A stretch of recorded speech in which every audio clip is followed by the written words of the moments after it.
What's up, guys? It's Corey from SuperKamiGuru9000, and welcome to my review of Naruto Shippuden, episode 303. This was the triumphant return of the Sound 4, and it really blew me away and gave me some things I really didn't expect.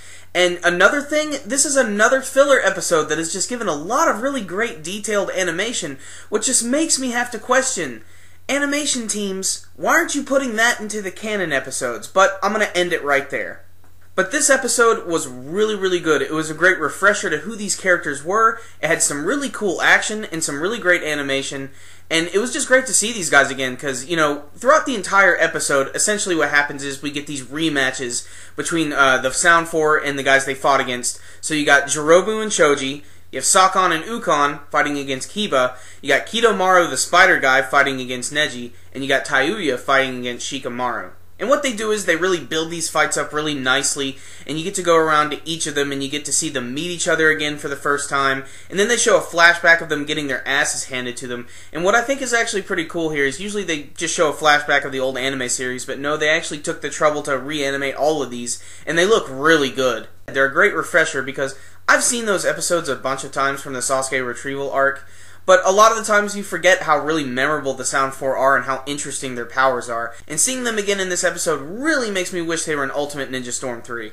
Make them DLC. Choji and Jirobu are fighting. When I first saw this fight, I'm like, Choji, there's no way you're going to lose. You just became this, like, super badass butterfly guy. Which I know that's kind of contradicting sounding, but still, the fact is, they both meet, they start to throw down. Since the Sound 4 are now Edo Tensei and essentially immortal zombies, they can use their curse mark to a brand new degree and be even more powerful. Jirobu is now finally able to go toe-to-toe with Choji. Sakon and Ukon are pretty awesome. One thing that I thought was really funny is when they start to fight against Kiba, Kiba uses his fang over fang technique, and they're like, oh, using the same old thing. And then right after that, they use their Rashomon technique, which they use all the time.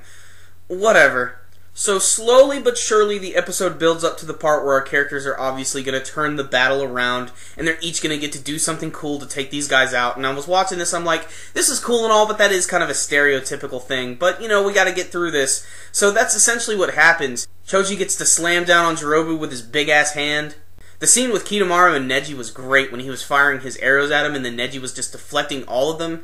And then he did that gentle fist technique where he literally like shot this wave right at him and it just blasted him. It was so cool looking. Shikamaru was even really awesome. He was fighting against those freaky-ass summons that Tayuya has, and he was able to wrap them all up. Kiba's new technique is essentially a super version of his Gatsugo, where he just like blasts through all of the Rashomons, and it's really cool looking. It is actually really giant and awesome. And that's what you would think would be the end of the episode. Our heroes have won. They go around and they're like, yay, we beat the Sound 4, we beat the Sound 4. I'm like, oh, that was the end of the episode. That was very simple. And then all of a sudden, this weird plan happens where all of the Sound 4 who are on the ground sitting there, they have these weird, like, alchemy circles explode from their body, and then they literally start to drag their opponents away to some other weird dimension or something. Naruto notices this and he pulls off a Dragon Ball line by saying, I've never felt, like, a hatred like this before.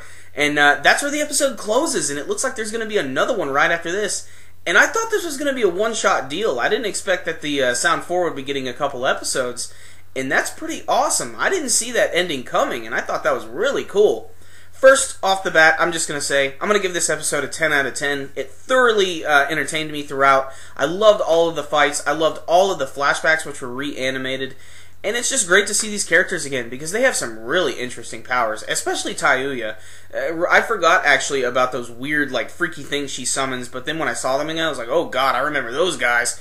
So, there was just so many little nostalgia moments here, and all the characters got to do some really cool stuff. Really great episode overall. Animation team, why can't you do this for the canon episodes? Sorry, I said I wouldn't bring that up again, but no, I am going to bring it up again. Animation team, you need to use this animation on canon episodes. Please. For me, this episode is a 10 out of 10. It was just really fun to watch, and I cannot wait to see what's going to happen in the following episode because I didn't even know that there was going to be a two-parter, or maybe it's even going to go further. That remains to be seen. But how did you guys feel about this week's episode? You can let me know with your comments below. Also, who's your favorite member of the Sound 4? I'd love to know that as well. Remember guys, make sure and hit that like button, give this video a thumbs up. It really helps these videos out a lot. That concludes this review today. SuperKamiGuru9000. Out.